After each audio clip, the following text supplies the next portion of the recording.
한 몇십 년 전인데 33살 먹는 부인이 암병에 걸려가지고 세상을 떠났어요. 떠났는데 이제 예수도 안 믿고 이러다가 어느 분이 교회 가면 병이 낫는다 이렇게 해가지고 교회를 왔어요. 그리고 이미 병원에서는 소용이 없으니까 퇴원을 해가 집에서 있으라고 그렇게 했어요. 근데 그 집을 제가 신방을 갔는데 여기 망원동인가 그래요. 갔는데 물도 못 마시고 아무것도 못 먹는 거예요. 진통제도 다 토해버리는 거예요. 그러니까 얼마나 말랐겠어요. 뼈하고 살이 붙어 있어요. 완전 해골이에요. 해골. 근데 그 남편이 24시간 붙어서 간호를 해요. 그래서 제가 아침에 제일 먼저 거기를 신방을 하고 오후에 또 한 번 간다고. 가는데 결국 한 달을 그러다가 세상을 떠났어요. 그래서 이제 장례를 해야 되잖아요. 그래서 저기 벽제 화장장 거기 갔어요. 제가 그 시체 타는 것을 봤어요. 이 썬팅을 해놨는데 제가 이렇게 해가 봤어요. 뭐 펑 하더라고. 그러니까 나무가 관이 타는지 아니면 뭐 이 복부가 또 부풀어 오른대요. 이게 터진지는 모르 펑 하더라고. 그래서 그걸 쭉 쳐다보고 있는데 전적이 너 이 여자 비참하지? 33살 꽃다운 나이에. 근데 내가 이 딸을 사랑했노라. 우리를 그렇게 사랑합니다. 그냥 예수 처음 교회 몇 발 디디고 한 번 나오고 등록하고 교회 못 나옵니다. 그런데도 주님이 그 딸을 사랑한다 이거죠. 신앙 고백은 했어요. 그럼 우리는 얼마나 사랑하겠습니까? 우리를. 그걸 아셔야 돼요. 정말 우리를 사랑합니다. 그래서 오늘 이 오후에도 점심 식사를 하고 이렇게 또 하나님 말씀 앞에 앉으니까 우리가 행복한 자입니다. 이스라엘아, 가다 동방교회야, 너는 행복자로다. 우리가 행복자입니다. 우리가 얼마나 예맥이고 그렇게 불순종하고 그렇게 살아가면 그런 사람인데 불구하고 너는 행복자로다. 그렇게 말합니다. 그런 주님이 오늘 또 우리를 찾아오십니다. 그래서 오전에 얘기했죠. 전투입니다. 제가 씩씩하고 일을 안 하면 우리 제자들 목사님 교회도 가면 혼을 냅니다. 무슨 찬송을 그따위로 해? 박력 있게 안 해? 목이 터지라고 해야지. 생명을 내걸고 강대상에서 죽어야지. 이렇게 합니다. 이 신앙생활이 그런 겁니다. 그런데 그래 안 하잖아요. 오늘 그래서 성경 전체에 나오는 이 성경의 줄거리를 이 창세기 3장 15절을 해서 좀 전해야 되겠다 하는 마음이 들었습니다. 오늘 예수님이 테텔레스타 다 이루었다 했어요. 승리를 해난 겁니다. 나머지 뱀꼬리가 이렇게 지금 들리면서 우리를 골탕 먹이고 있습니다. 본질적으로 머리를 상하게 했으니까. 그런데도 두렵다 이거죠. 얼마나 그 권세가 강한지. 그런데도 이 사탄의 도전은 이 창세기 3장 이후에도 계속 뱀과 용을 통해서 계속됩니다. 그래서 이 창세기 3장 이후에 나타난 성경의 과정을 꼭 알아야 됩니다. 오늘 성경 전체를 관통합니다. 성경 전체를. 이 흐름을 알아야 돼요. 구약 성경은 뱀이 여자의 후손 탄생을 근원적으로 막으려는 내용으로 가득 차 있습니다. 왜? 여자의 후손이 태어나면 머리가 상하는데 사탄이 바보입니까? 그럼 그걸 막으려고 한다 이거죠. 그게 전 구약 성경의 내용입니다. 그게 뭐 사람이 등장하고 다윗이 나오고 모세가 나오고 엘리야가 나오고 뭐 사건이 벌어지고 시험에 빠지고 들이고 하지만 본질적인 내용은 사탄이 뱀이 여자의 후손을 탄생을 막는 겁니다. 그게 구약 성경 전 내용이에요. 드디어 신약 성경까지도 이어집니다. 그래서 아브라함과 다윗의 자손 예수 그리스도의 세계라는 마태복음 1장 1절의 말씀 성취를 안 되게 하려고 계속 도전합니다. 이 여자의 후손이 아브라함과 다윗의 후손으로 올 것을 알고 있기 때문입니다. 이 뱀은 사탄은 성경도 다 압니다. 예수님을 시험할 때도 성경 가지고 시험했는데 예수님이 성경으로 응대했죠. 그 성경이 너무 중대합니다. 생명처럼 여겨야 됩니다. 뭐 1독, 2독하고 하니까 제가 너무 기분이 좋아요. 그래서 사탄은 이 아브라함과 사라의 마음에 의심을 품게 합니다. 의심. 창세기 17장 17절에 아브라함이 엎드려 웃으며 심중에 이르되 속으로 아이고 내가 나이가 100세 된 사람이 어찌 자식을 낳을까? 이 사라는 90세니 어찌 생산하리요? 이거 상식적으로 맞는 말이에요. 그죠? 여러분 하나님은 상식적인 것도 다 아시고 상식을 초월하기도 합니다. 의심이 들어갔다 이 말. 하나님이 아들 준다고 했는데 아이고 내가 100살이 다 됐고 이 사라가 90세인데 어떻게 생산을 하겠느냐. 그렇게 의심을 불어넣은 겁니다. 그 아브라함이 믿음의 사람이라 하지만은 이처럼 사탄은 치밀합니다. 왜? 아브라함과 다윗의 자손 예수 그리스도의 이 족보를 끊어버리면 예수님이 태어나지 않기 때문에 지독하게 공격합니다. 영리하죠. 얼마나 영리합니까? 근원부터 끊어버리려고 합니다. 또 창세기 18장 12절 2절에 보면 아브라함이 나이 많이 늙었고 사라의 경수가 끊어졌는지라 사라가 속으로 웃고 사라는 속으로 웃었어요. 이르되 내가 노쇠하였고 내 주인도 늙었으니 내게 어찌 낙이 있으리요. 이처럼 아브라함과 사라의 마음에 의심을 불어넣는 겁니다. 그래서 자식이 태어나지 않도록 사탄이 노력을 하는 겁니다. 또 여기서 끝납니까? 세월이 많이 흘렀습니다. 다윗 때가 되었습니다.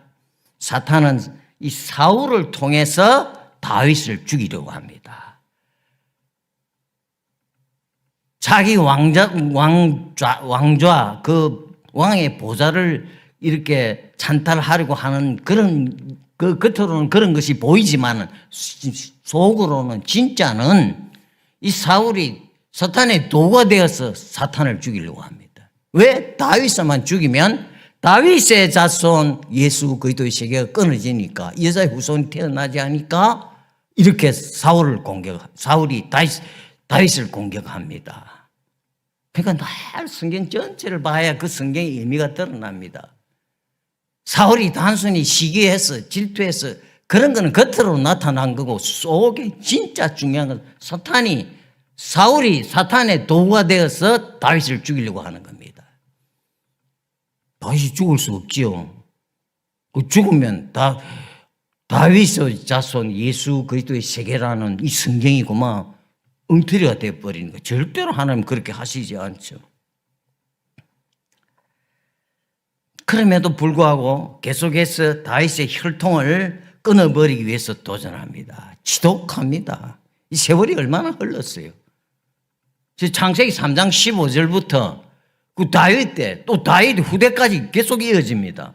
열왕기하 11장 1절 2절에는 아하시아의 모친 아달랴가 그 아들의 죽은 것을 보고 일어나 왕의 씨를 진멸하였으나 아하시아의 누이 여호세바가 아하시아의 아들 요아스를 왕자들의 죽임을 당하는 중에서 도적하여 내고 저와 그 유모를 침실에 숨겨 아달랴를 피하여 죽임을 당치 않게 한지라. 이 아하시아 왕의 모친, 그러니까 태우죠, 태우. 이 태우가 이 아하시아의 아들, 말하자면 손주지, 손주. 왕자들 싹을 다 죽여버립니다. 근데 말째 아들 요아스를 못 죽였어요. 왜? 고모가 또 대제사장의 공주죠, 그죠? 고모가 남편 대제사장으로 있으니까 이 아이를 훔쳐서 성전에다가 숨겨놓고 길렀던 것입니다. 그래서 혈통이 이어졌던 겁니다. 집요합니다.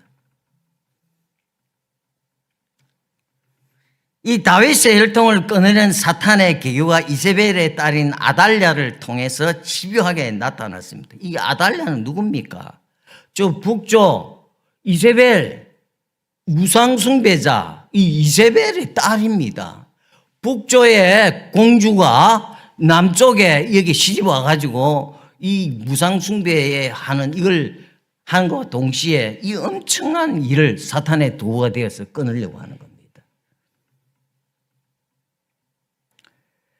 그러나 하나님의 요아스를 통해서 다윗의 혈통을 계속해서 이어나갔습니다.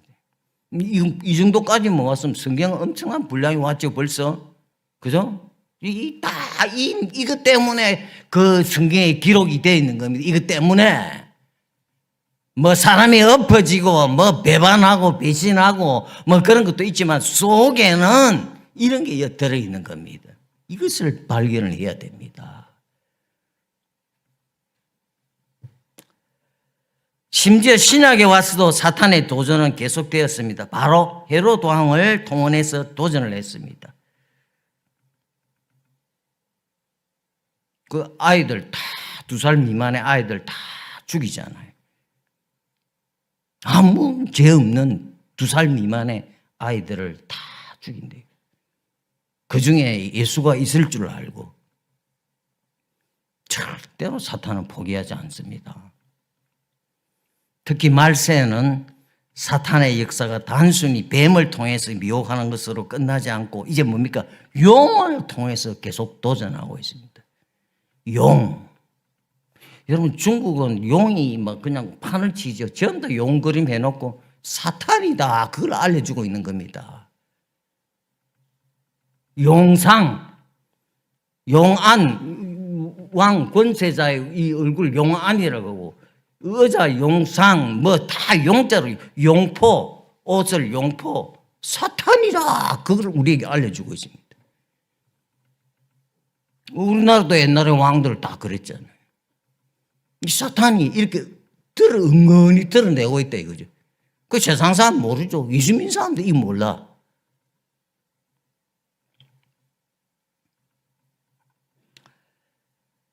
이 미혹하는 뱀을 언급했지만은 이 창세기 3장과 함께 성경의 끝에 이 요한계시록의 마지막에도 용이 도전하고 있음을 말씀하고 있습니다. 그러니까 성경 처음에 한번 하고 마지막에 요한계시록이 전부 다 용이에요, 용. 시작과 끝이 뱀과 용이라. 이 모든 이와 전투를 하는데 거기에 그 전투에 우리 예수님이 승리하셨대요. 십자가에서 다 이루었다. 테테레스타! 다 이겼습니다. 겁내지 말라 이 말입니다. 용은 특히 우리를 삼키려는 것으로 묘사하고 있습니다. 뱀은 뭡니까? 강교하다 했지. 뱀은 속이는 데 명수다 이거죠. 사기꾼인데 용은 뭡니까? 그 정도가 아니고 우리를 삼킨다 이거죠. 그 12장 계시록 12장에 1절부터 6절까지 그 내용이 쭉 나오는데 용 드라콘이라는 말이에요. 그래서 영어로 드래곤 그렇게 말합니다. 12장 3절에 보면 계시록에 한 큰 붉은 용이 등장. 붉은 용.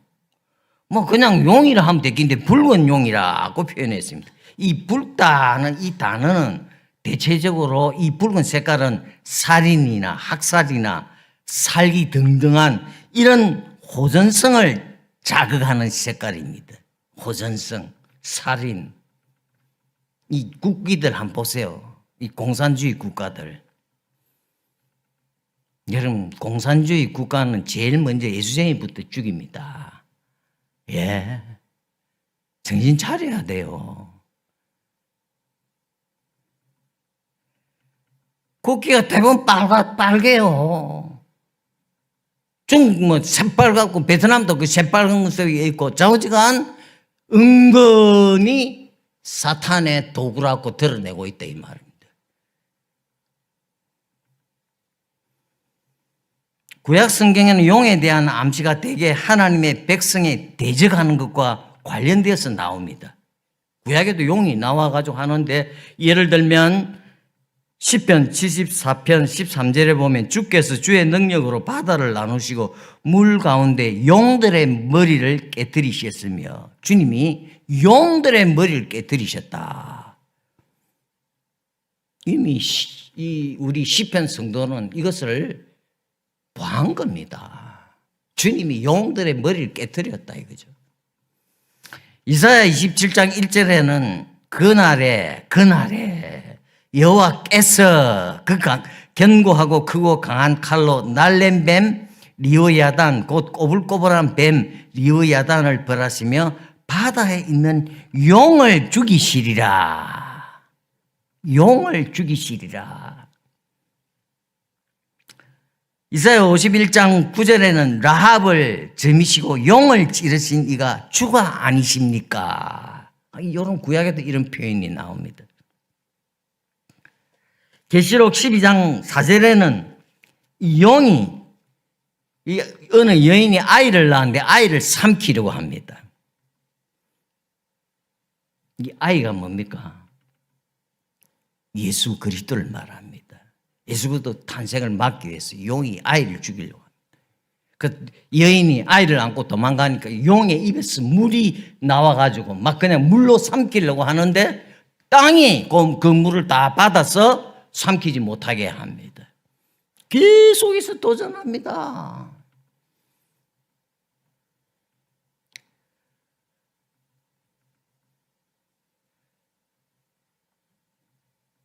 이 출애굽기 1장 16절에 보면 너희는 히브리 여인을 조산할 때 살려서 남자 여든 죽이고 여자 여든 그는 살게 두라. 그것을 이 바로가 또 이스라엘 이 아이들 남자 아이들 못 낳게 그러니까 사탄이 그 속에 들어가서 그 바로를 통해서 남자 아이면 다 죽이라고 했는데 모세를 그래 물었는데 모세 살았죠. 남자 아이는 다 죽이라. 여자는 살게 해두라. 계속 공격하는 겁니다.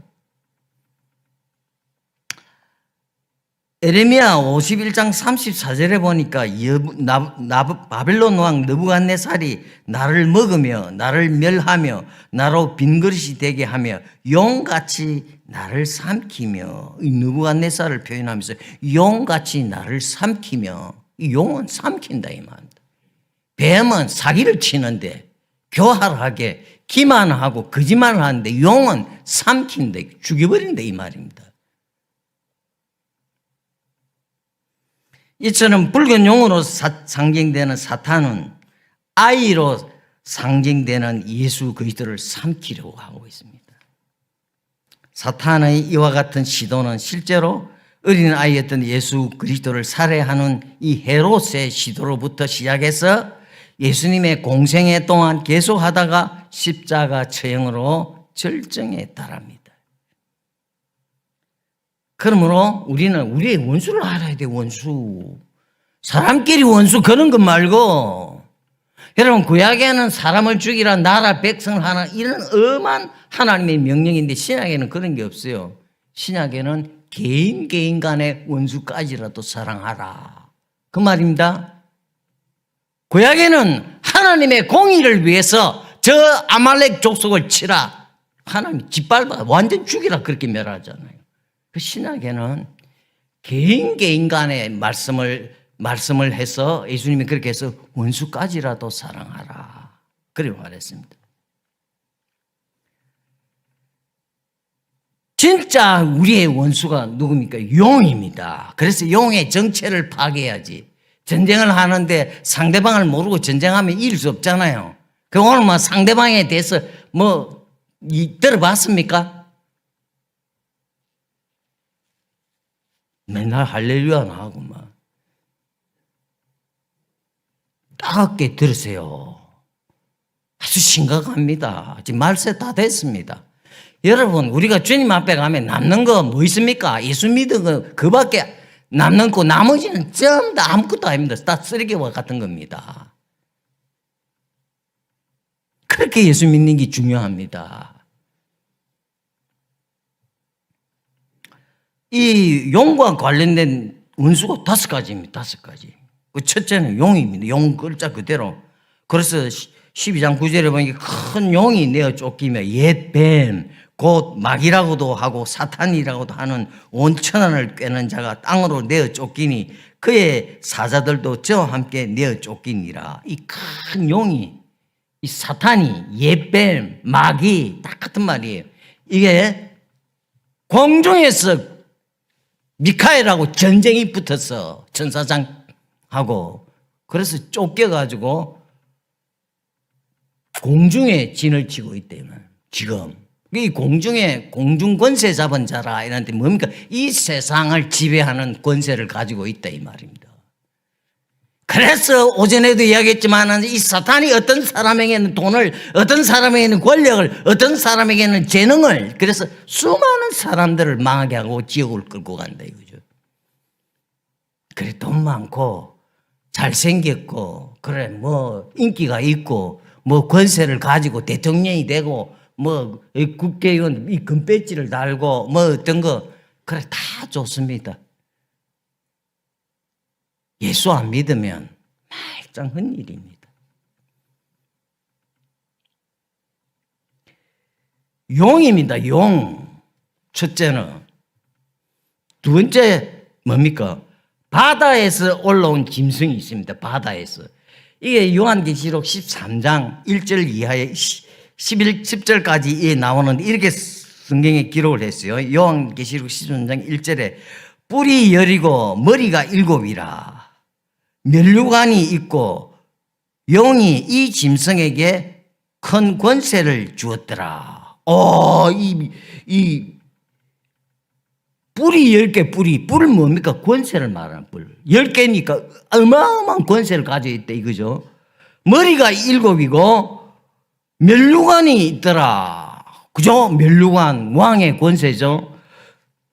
용이 이 짐승에게 큰 권세를 주었더라. 이 말하자면 오늘의 세속 통치자들을 적 그리스도라 이 말입니다.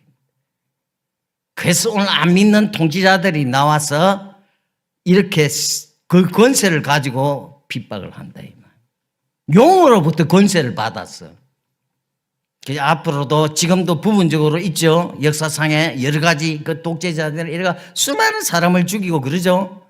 앞으로는 더한 게 나타난다 이거죠. 정신 바짝 차려야 됩니다.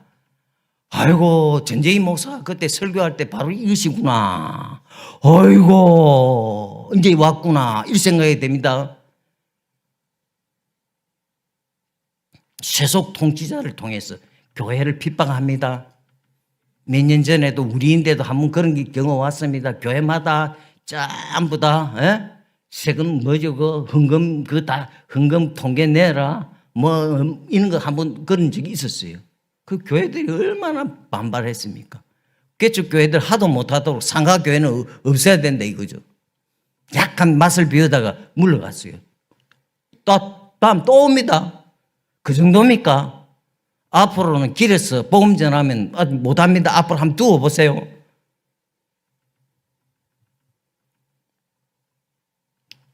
이 공중권세를 잡은 사탄이 이 권력자에게 임해서 이 자기 하수인 이 바다에서 올라온 짐승을 가지고 우리를 핍박합니다. 자, 또 세 번째 원수가 있습니다. 이 땅에서 올라온 짐승이에요. 그 13장 11절에 보니까 양같이 두 뿔이 있고 용처럼 말하더라. 양처럼 생겼어요. 그런데 입에서는 용의 말을 하더라. 용의 말, 사탄의 말을 한다 이거죠. 모양은 양이라. 거짓 선지자, 이단인 걸 말합니다. 이단이 뭐 그냥 예수 이름 말하고 성경 말하고 다 합니다. 삼위일체도 말합니다. 그 입에서는 용의 말을 하더라고요. 특별히 조심해야 됩니다. 정신을 차려야 됩니다. 99가지 발음을 하고 한 가지 싹 뒤집어 버립니다. 조심해야 돼요. 99가지 성경적이고 발음을 한다 이거죠. 마지막 하나 탁 비틀어가지고 그거 가지고 그냥 엮어가 버린다 이거죠.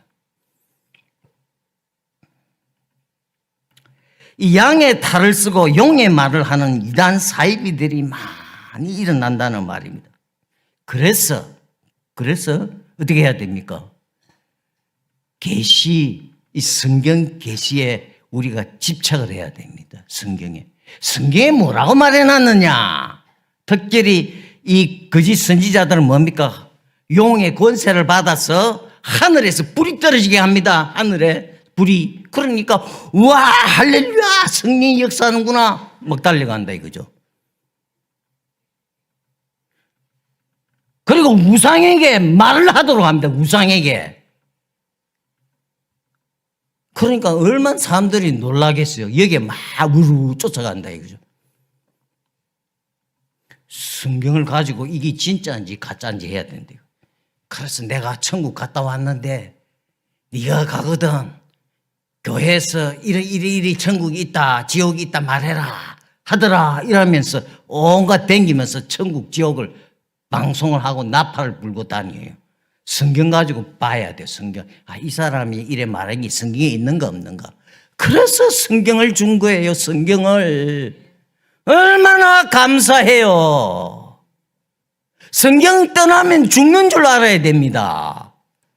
제가 다음 주 한 번 더 오죠. 마지막 시간에 성경 얘기하려고 그래. 성경을 2번, 3번 아이고 매일 막 죽도록 막 성경 읽고 그래야 돼요. 일단 읽어야 돼요. 일단.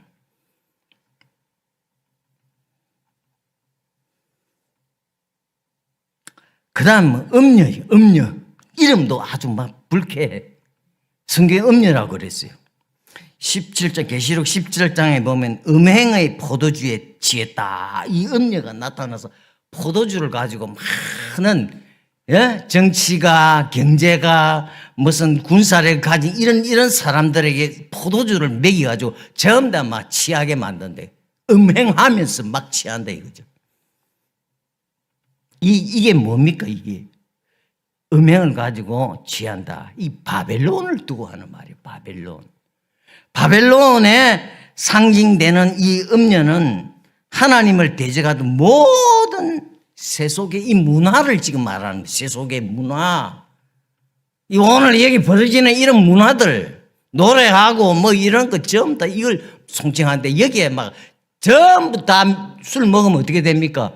정신이 헷가닥 하잖아요. 그러니까 정치가들 뭐 이런 사람들 헷가닥하게 만들어가지고 전쟁도 일으키고 난리를 부린다 이 말입니다. 전부 다 이런 세속에 술에 취하도록 한다 이거죠. 특히 영적으로 우상 숭배를 하도록 한다. 우상 숭배.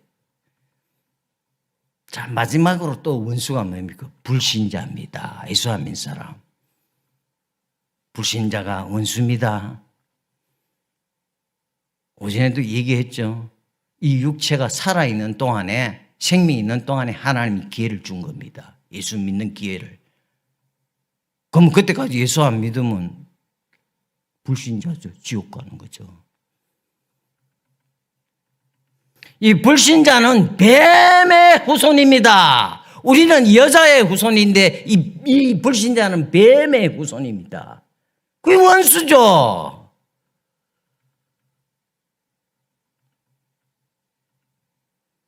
그래서 창세기 3장 14절에는 이 뱀을 하나님이 저주를 했는데 모든 짐승보다 더욱 저주를 받아 배로 다니고 종신토록 흙을 먹을지니라 하고 하나님이 저주를 해버렸다 이 말입니다. 그래서 예수 안 믿는 사람은 이렇게 하나님이 저주를 받고 있는 거예요. 근데 예수님이 다 이루었다 이제. 내가 그 죄의 빚, 사망의 빚 내가 십자가상에서 다 갚았으니까 우리는 진짜 그럴 때 할렐루야 하는 겁니다.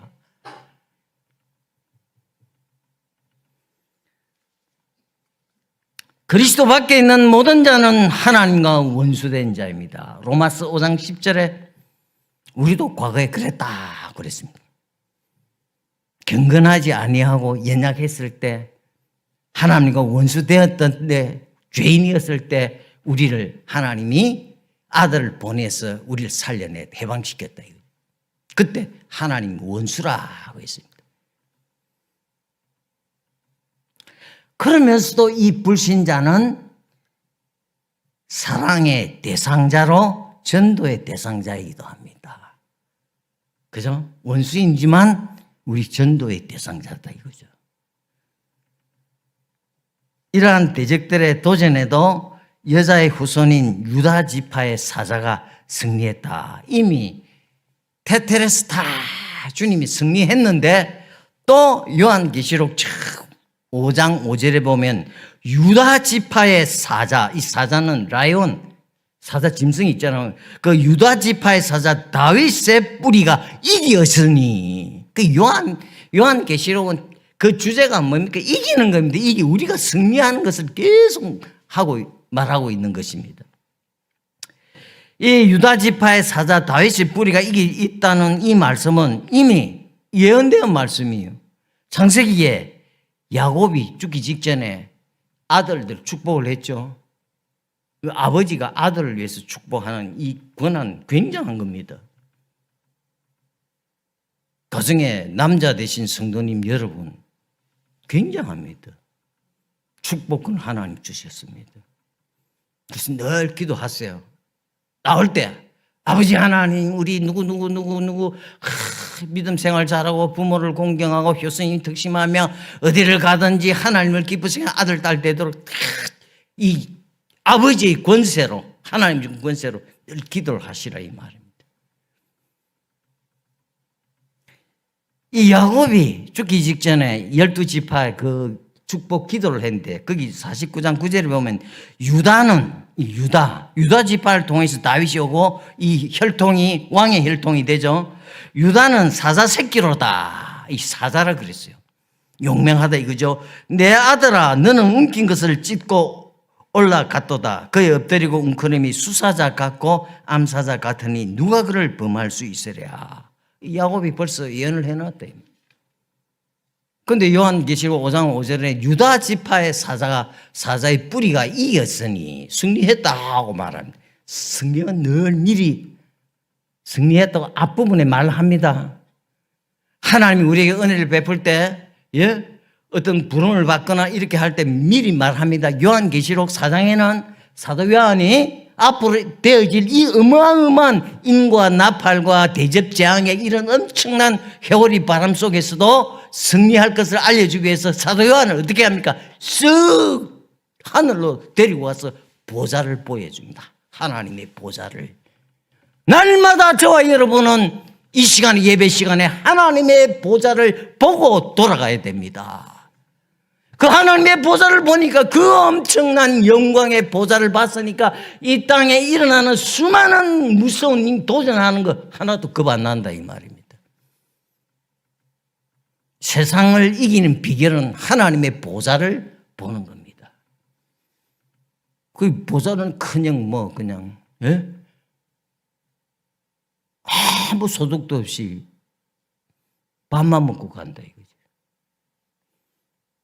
참 불쌍합니다. 비참합니다.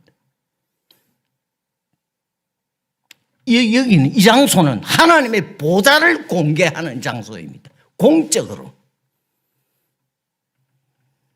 그 여기서 뭐 우스갯소리하고 이래 되겠습니까? 이 엄청난 일에.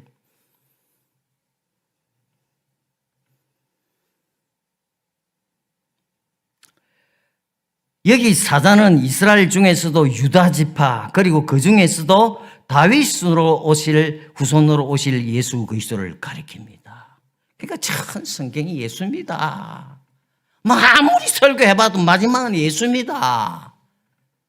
전부 다 예수입니다. 예수. 다 예수를 직간접으로 알려주고 있는 거예요. 근데 뭐 성경 읽어도 그런 건 눈에 안 보이고, 뭐 어떤 사람이 이렇게 믿음이 좋고 뭐 도덕적으로 깨끗하고, 그거는 불교, 유교 이런 데 또 더 많이 있습니다. 그런 거 말하려고 하나님이 말한 거 아닙니다. 지금 이 엄청난 이 전투에, 용과의 전투에 예수 그리스도 그분이 있다는 것을 전 성경이 관통을 하면서 우리에게 알려주고 있습니다. 그러므로 예수 그리스도께서 7인으로 봉해진 두루마리의 인을 떼고 거기에 기록된 모든 구원과 심판을 집행할 것이라는 사실입니다. 다 예수님 앞에 서요. 꼭 기억해야 됩니다. 내가 신앙생활 바르게 하고 정말 믿음생활 잘하려고 하면 어떻게 해야 됩니까? 나는 앞으로 예수님의 심판대 앞에, 하나님의 벽보좌 심판대 앞에 나는 선다 이거죠. 그걸 잊어버리면 안 됩니다. 그때 나는 뭐라고 할 것인가? 예수님이 물으면 나는 뭐라고 할 것인가? 그걸 가슴에 안고 살아가야 됩니다. 그것을 안고 직장생활하고, 그것을 안고 아들 딸 낳고, 그것을 안고 이 세상을 살아가야 됩니다. 내가 그때 그게 우리의 목표입니다. 이런 목표를 가진 사람은 어떻게 합니까? 바르게 살려고 노력하고 진실하게 살려고 하고, 하나님 앞에서 정직하게 살아가고, 예배 생활 이런 것도 다 최선을 다해서 합니다. 그런 게 없으니까 대충 얼렁뚱땅 차든지 뜨겁든지 해야 되는데 미지근하게 살아간대요. 어떻게 미지근합니까? 이 엄청난 성경에, 이 엄청난 하나님의 이 영광의 보좌를, 성령의 감동을 통해서 우리가 그 시간 올라가서 보고 있는데, 성령의 감동을 통해서 우리는 지금 2000년 전에 예수님의 십자가 갈보리를 방문할 수 있고, 예수님이 테테레스타 한 소리도 들을 수 있고, 백부장이 진실로 하나님의 아들이시다 한 고백도 들을 수 있고, 모세의 시내산 광야에서 하나님의 음성을 들을 수 있다 이 말입니다. 어떻게? 성령의 감동을 통해서, 시간과 공간을 초월해서. 그런 게 없어. 고마 그때 그런 일이 있었구나. 그런 일이 있었으면 그 사람에게 필요하면 기록을 안 할 것이죠. 기록을 했다 이 말. 왜? 우리를 위해서.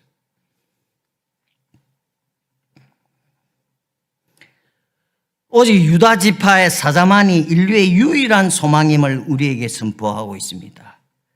그리고 요한계시록에는 백마탄 전사가 등장해서 바다에서 올라온 짐승과 땅에서 올라온 짐승을 유황 불못에 던지고, 20장에는 용도 마지막 용도 잡아서 어디에? 무정행에 가둡니다. 먼저 바다에서 올라온 짐승, 세속 통치자를 그랬죠. 이 적그리스도. 그 다음에 땅에서 올라온 짐승, 모양은 양인데 말은 용의 말을 하는 거. 이 거짓 선지자 딱 잡아서 죽이고, 마지막에 용을 무지경에다 집어넣어 버립니다. 예수님을 백마탄자로 묘사하고 있습니다. 이제 말세가 다 되었습니다. 자연계의 징조가 우리에게 알려주고 있지 않습니까? 난리죠, 그죠? 앞으로 지진 더 일어납니다. 왜? 성경이 말했으니까.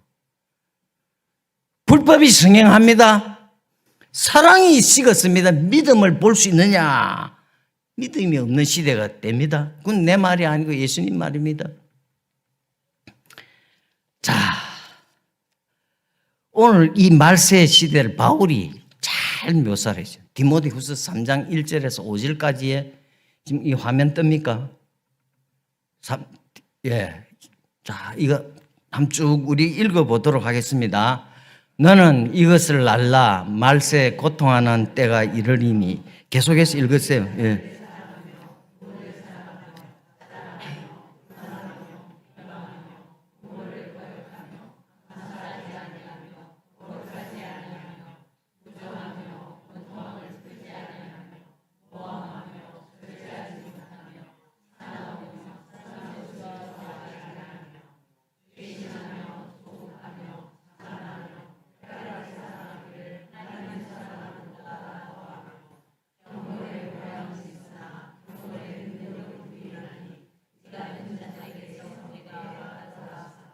바울이 디모데에게 말세가 되면 이런 일이 있으니 너는 여기서부터 돌아서라. 19가지 제목을 합니다. 19가지. 이게 말세의 특징입니다. 그대로 되고 그대로 돼. 미리 얘기를 해놨어요. 그 제일 먼저 뭐가 됩니까? 자기를 사랑하며. 이게 제일 첫 번째입니다.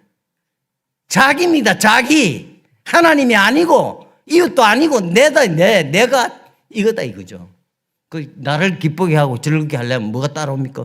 돈이 따라온다. 그 두 번째 돈을 사랑하며. 돈 좋은 거잖아요. 필요하잖아요. 돈 없이 사는 사람 없잖아요. 돈을 사랑하는 것이 일만 악의 뿌리라 그랬습니다. 일만 악의 뿌리. 하나님을 사랑해야지 왜 돈을 사랑하냐 이거죠. 쫙 나옵니다. 뭐 자긍하며 교만하며 자긍이 뭡니까? 이 약장사 옛날에 이 북치고 다니면서 약장사 있죠. 약장사 북 이래가지고 하면서 막 모아놓고 막 이 돌팔이 막 약을 광고를 부풀어 가지고 하는 거예요. 교만 지나치게 과장하는데 이 건방지고 오만한 것이죠. 회방 이 회방은 하나님과 이웃을 무시하고 조롱하고 모욕하는 거예요. 뭐 이렇게 쭉 거역하고 감사하지 않고 거룩하지 않고 뭐 이렇게 쭉 나오는데 저 마지막 부분에 가보세요. 하나님 쾌락을 사랑하기를 하나님 사랑하는 것보다 더하며 쾌락을 얼마나 사랑하는지 쾌락 성적인 쾌락 그건 말할 것도 없고 오늘 이 세상의 문화를 쾌락을 즐기는 문화 스포츠 난립니다. 쾌락입니다. 마니아라. 무슨 마니아 같은 소리 하고 있어요. 예? 그게 막 미쳐가지고 돌아다닙니다. 그리고 더 중요한 건 경건의 모양은 있으나 경건의 능력은 부인하는 자니 디모데야 너는 거기서부터 돌아서라. 오늘 이 시대 성경 찬송 끼고 교회는 가고 요즘 이 성경 찬송도 필요 없죠. 핸드폰에 뭐 들고 가면 되니까. 모양은 예수 믿는 사람 갖고 하는데 경건의 능력이 안 나타난다 이거죠. 능력이. 참 저도 가슴 아픕니다. 왜 전대기 목사는 능력이 안 나타나느냐. 기도하면 그 기도가 그대로 방금 응답되고 있는데 안 되니까 얼마나 답답해요. 이 문제라 이거죠. 문제. 모양은 진짜 경건한 사람 같은데 목사 같은데 능력이 안 나타나. 오늘 시대가 그렇다 이 말입니다. 바울이 말하는 대로 그대로 떼어가고 있다. 그렇다면 대책을 세워야 되잖아요. 어떻게 해야 됩니까? 한 몇 가지로 대책을 말하면 근신하고 깨어 있어야 한다. 깨어 있어야 됩니다. 이 보세요. 겉으로는 뭐 우리가 이렇게 하고 하면서도 속으로 더 경계해야 됩니다. 경계. 베드로전서 5장 8절에 근신하여 깨어라. 너의 대적 마귀가 우는 사자같이 두루다니며 삼킬 자를 찾나니. 막 댕기면서 누구를 오늘 낚을고 하면서 다닌다 이 말입니다. 그게 걸리지 말라 이 말입니다. 다 무장하고 있어야 된다. 오기만 와봐라. 다 내가 말씀의 검으로 너를 물리칠 것이다. 그리고 또 마귀는 기도를 엄청나게 싫어한다고. 니 막 전도도 하고 예배도 잘하고 하지만 니 기도만 하지 말라. 막 이랍니다. 기도를 그렇게 싫어한다 이 말입니다. 전도까지 하고 뭐 신방도 하고 예배도 참석하지만 제발 기도만 하지 말라 이럴 때 마귀가. 그러므로 정신을 바짝 차려야 합니다. 영적으로 각성하고 하나님을 신뢰해야 합니다.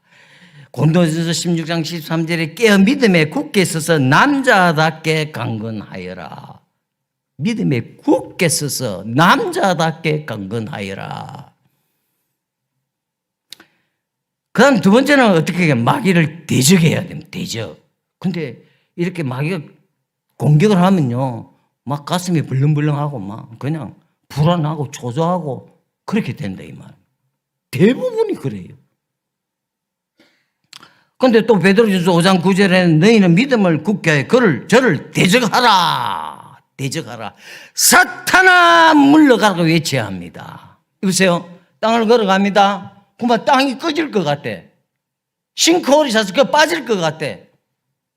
마귀가 이런 것까지도 시험을 한다. 얼마나 불안하겠어요. 이 길을 걸어가는데 꼭 그냥 땅이 꺼질 것 같아. 근데 이때 어떻게 해야 됩니까? 길에서 그 자동차가 많이 다니고 시끄러운 데 가서, 예?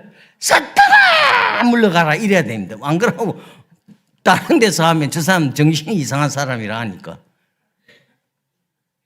그 속으로 그래 하면 되죠. 그렇게까지도 마음을 흔들고 그럽니다. 그 대적해야 됩니다. 종교개혁자 루터는 이렇게 말했습니다. 인간적으로 훌륭하고 종교 개혁을 하고 교회사에 이름이 남고 아마 다 우리가 똑같습니다.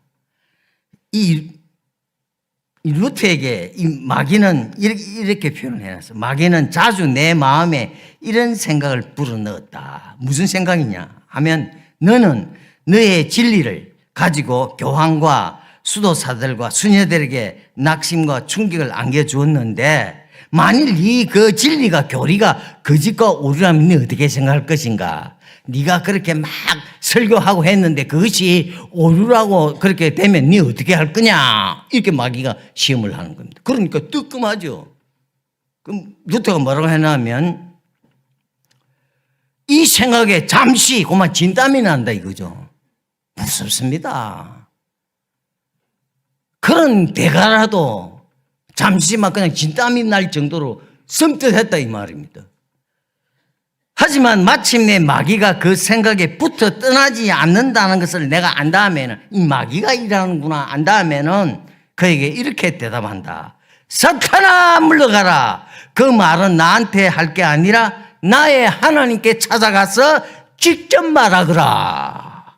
그 교리는 내 것이 아니라 하나님의 것이기 때문이다.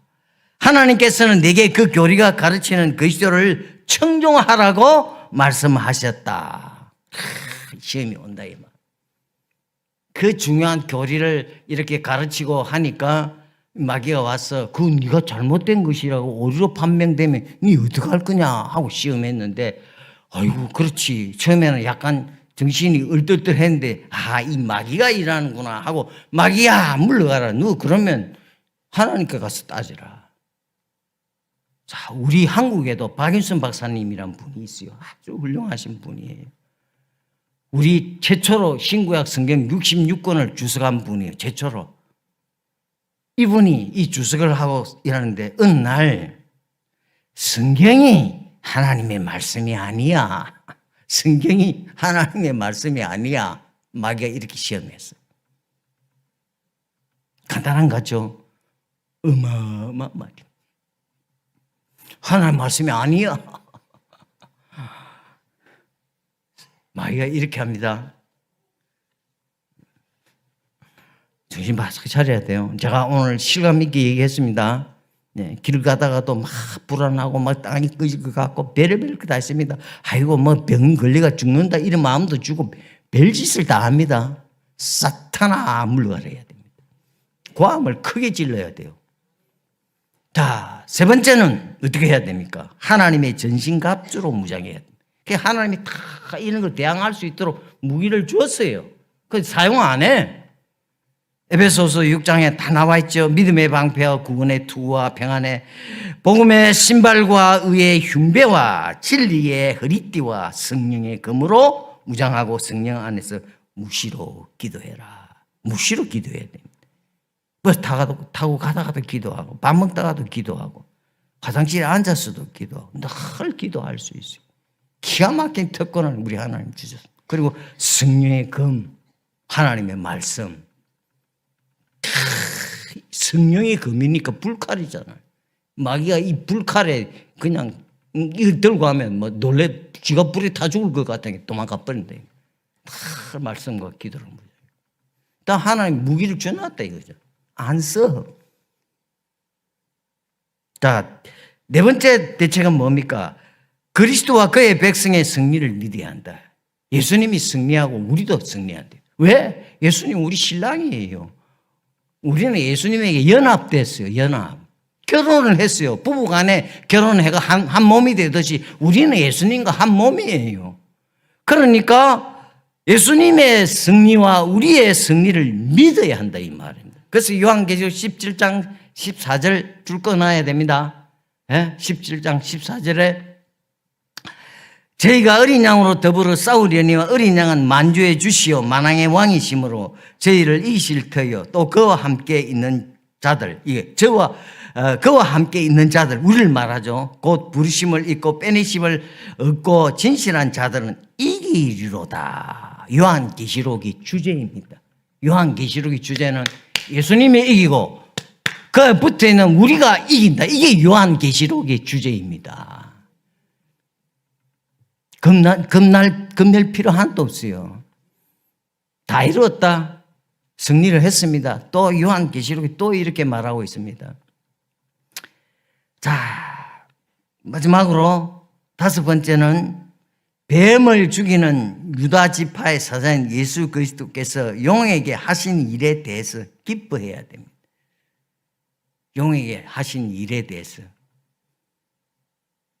십자가상에서 했죠. 승리했다 했죠. 이것을 기뻐해야 합니다. 희열을 느껴야 됩니다. 희열. 뭐 좋아서 막 못 살 정도가 돼야 된대요. 그리고 앞으로 최종적으로 하실 일에 대해서 마지막 남았잖아요. 이 용을 잡아서 무지개에 이게 넣을 때까지 그걸 미리 하실 일을 미리 땡겨서 희열을 느낍니다. 희열을. 그냥 기뻐할 정도가 희열을 느끼는 겁니다. 만끽해야 된다. 무엇보다 그분께 경배하기 위해 무릎을 꿇어야 합니다.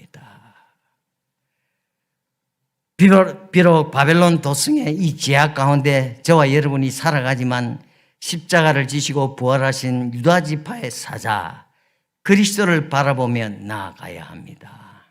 그래서 우리가 소망 일할 때 뭐 소망은 별로 강조를 하는데 소망 그 기가 막힌 겁니다. 소망은 흔들리지 않는 것을 말합니다. 소망 닻이라 그러지. 바다의 닻.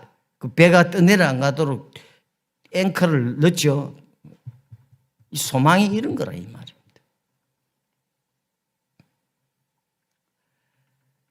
하나님의 백성들을 뱀으로부터 지키기 위하여 십자가를 지시고 부활하신 그분을 어떻게 찬양해야 됩니다.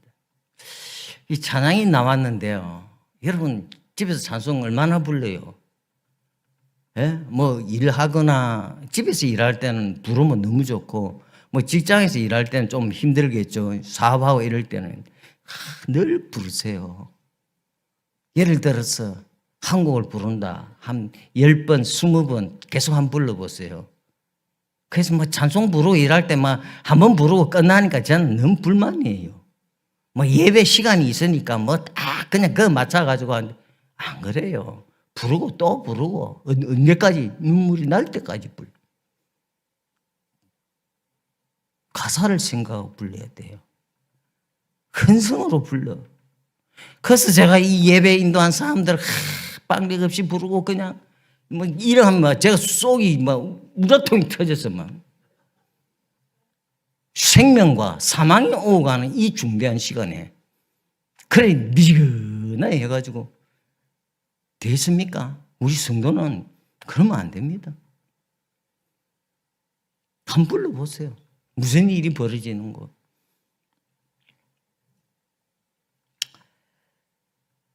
우리는 뱀과 영으로 나타난 사탄을 우리 힘으로 이길 수 없습니다. 절대로 못 이깁니다. 그러나 하나님은 사탄보다 더 크신 분입니다. 때로는 우리를 힘들게 하고 두려움과 절망에 빠뜨릴 수도 있습니다. 어렵고 힘든 일과 심지어 비극적인 일이 계속하여 일어날 수도 있습니다. 그러나 뱀과 사탄을 제압하는 유다 지파의 사자를 신뢰해야 합니다. 유다 지파의 사자가 우리 곁에 있습니다. 그분은 우리의 신랑입니다. 얼마나 든든해요. 그분이 신랑이라. 지존자의 은밀한 곳에 거하는 자는 전능자의 그늘 아래 거하리로다. 다윗이 시편에 그렇게 고백했죠. 나의 피난처요, 나의 요새요, 나의 의뢰한 하나님이라. 그게 우리가 그 전능자의 그늘 아래 있대. 그게 얼마나 우리를 지키시고 계신다는 이신이 얼마나 안심합니까? 그런데 사탄은 우리에게 의심과 불안과 초조하고 심지어 땅이 꺼질 것 같던, 아이고 병 걸리면 죽으면 어떡할까? 아이고 내가 이러면 우리 집에 식구들은 어찌해야 될까? 하지 말라, 걱정하지 말라 이 말입니다. 아이고 이제 내가 아니면 저 어떻게 되는가? 걱정하지 말라 이 말입니다. 하나님이 그것도 모르겠어요. 근데 걱정한대. 그 걱정을 안고 맨날 이고 댕긴대. 그러다가 잠시 은혜 받아 내려놔. 그 또 조금 안 되면 또 짊어져. 또 이어, 보통이 이듯이. 그 어떤 사람이 버스를 탔는데 버스 안에서도 불안해가 이걸 읽고 있는 거라. 내려놓으면 됐긴데. 안 내려놔. 그 또 좀 불안하고 근심이 오고 뭐 이러면 또 그 짐을 짊어지는 거예요. 내려놓지도 마세요. 그냥 어떻게 던져버려야 돼요. 던져버려. 어떻게 예수님에게 던져버려요. 내려놓으면 어떻게 하면 또 지가 짊어진다고. 뭐 내려놓으라. 뭐 이런 책들도 있고 그러대요. 무슨 내려놓으면 우리 인생은 뭐 또 답답하면 또 자기도 모르게 짊어진다고. 막 그냥 예수님께 던져버려야 돼. 주님 받으세요 하고 그냥. 내 근심 걱정 받으세요 하고 던져버려요. 이 말.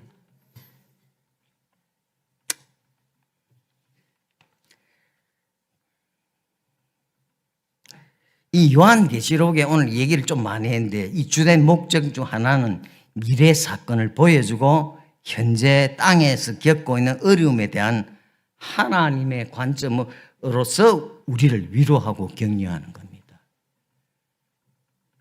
땅에 사니까 힘들지 않아요. 우리를 위로하는 겁니다. 미래에 대한 일도 하지만은 자, 전 목사 너 봤지? 사도 요한이 하나님 보좌를 봤지?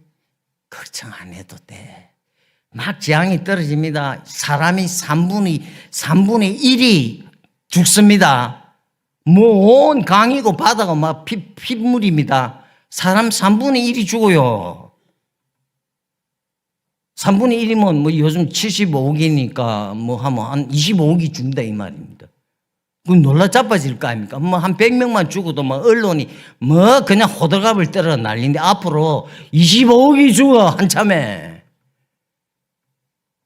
놀라지 마라 이 마음들.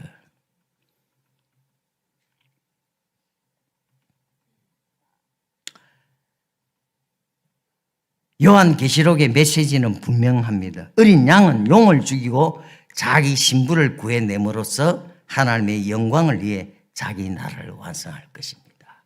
자기 신부입니다, 우리가. 예? 참, 우리 신랑이 얼마나 좋은 분입니까? 창세기의 처음에는 뱀이 하와를 시험하고 죄와 사망이 세상에 들어왔습니다. 그래서 하나님은 인간을 자기 앞에서 쫓아버렸습니다. 그러나 요한계시록의 마지막은 하나님이 용을 무찌릅니다. 그래야 죄를 내쫓고 사망을 폭파하고 지성소 곧 전 세계적 정원에서, 이 전 세계적 정원이 뭡니까? 앞으로 새하늘 새 땅이 위에서 내려온다 그랬어요. 우리 천국 간다고 맨날 위로 가죠? 아니고 새하늘 새 땅이 내려와요. 주님이 이 땅에 내려옵니다. 그래서 새 땅과 새 하늘은 이 세상에 있는 것이 다 싸그리 없어지는 게 아니고 하나님의 능력으로 새롭게 변화된다 이 말입니다. 우리 정원이라 이 말입니다. 결론적으로 요한계시록 21장 3절에 보라. 여러분 성경이 보라 이럴 때는 왜 이런 말 씁니까? 주목을 하고 보라 이 말입니다. 중요하다 이런 말입니다. 보라 하나님의 장막이 사람들과 함께 있음에 하나님의 장막이 사람들과 함께 있대요. 하나님이 저희와 함께 거하시리니 저희는 하나님의 백성이 되고 하나님은 친히 저희와 함께 계셔서 우리는 하나님의 백성이 되고 하나님은 친히 우리와 함께 계신다고 했습니다. 늘 성경은 좋습니다. 늘 끝은 좋습니다. 늘 좋습니다. 늘 끝이 좋아야 되잖아요. 근데 젊을 때 중년 이런 때는 잘 나가다 끝이 안 좋은 사람들이 있죠. 목사님도 그런 사람 많더라고. 끝이 좋아야 됩니다. 끝이 깨끗해야 됩니다. 근데 우리는 끝이 좋다 이 말. 하나님이 우리와 함께 거하신다. 얼마나 복된 말씀입니까? 믿기를 축원합니다.